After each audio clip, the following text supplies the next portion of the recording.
બગદાણા પીએસઆઈને પટ્ટા ઉતરાવવાની ધમકી અને હાથની આંગળી મચકોડી હોવાની ફરજ રૂકાવટની ફરિયાદ બગદાણા પોલીસ મથકે નોંધાઈ. તારીખ 17 જુલાઈ 2026ને શુક્રવારના રાત્રિના 10:45 કલાકે બગદાણા પોલીસ સ્ટેશને નોંધાયેલી ફરિયાદ મુજબ વાત કરીએ તો બગદાણા આશ્રમ પાસે પાથરણા હટાવવા જતા પોલીસ અને મહિલા વેપારીને ઘર્ષણ થયું હતું. પોલીસનો આક્ષેપ છે કે મહિલા વેપારીએ પીએસઆઈને પટ્ટા ઉતરાવવાની ધમકી આપી હાથની આંગળી મચકોડી. ફોન પર સાગરભાઈ રાઠોડે પણ ધમકી આપી હોવાનો ફરિયાદમાં ઉલ્લેખ કરવામાં આવ્યો છે. આગામી ગુરુ પૂર્ણિમા મહોત્સવને ધ્યાનમાં રાખીને બગદાણા બાપા સીતારામ આશ્રમ નજીક જાહેર માર્ગ પર પાથરણા પાથરી વેપાર કરતા લોકોને હટાવવાની કાર્યવાહી દરમિયાન પોલીસ અને એક મહિલા વેપારી વચ્ચે ઘર્ષણ સર્જાયું હતું.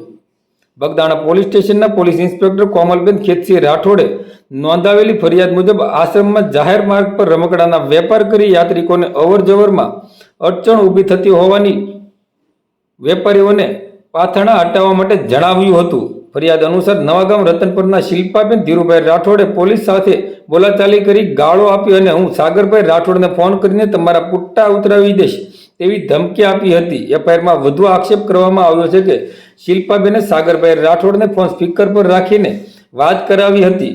પોલીસના જણાવ્યા મુજબ સાગરભાઈ રાઠોડે પણ ફોન પર કોણ પીએસઆઈ કે પીઆઈ છે તેની તેવડ છે, મારો ફોન ના લે, હું પણ જોઈ લઈશ તેવી ધમકી આપી હતી. પોલીસનો આક્ષેપ છે કે મહિલા વેપારીએ સરકારી બોલેરોમાં બેસવાનો ઇનકાર કરી ઝપાઝપી કરી હતી અને પોલીસ ઇન્સ્પેક્ટરના જમણા હાથની આંગળી મચકોડી સરકારી ફરજમાં રૂકાવટ ઊભી કરી હતી.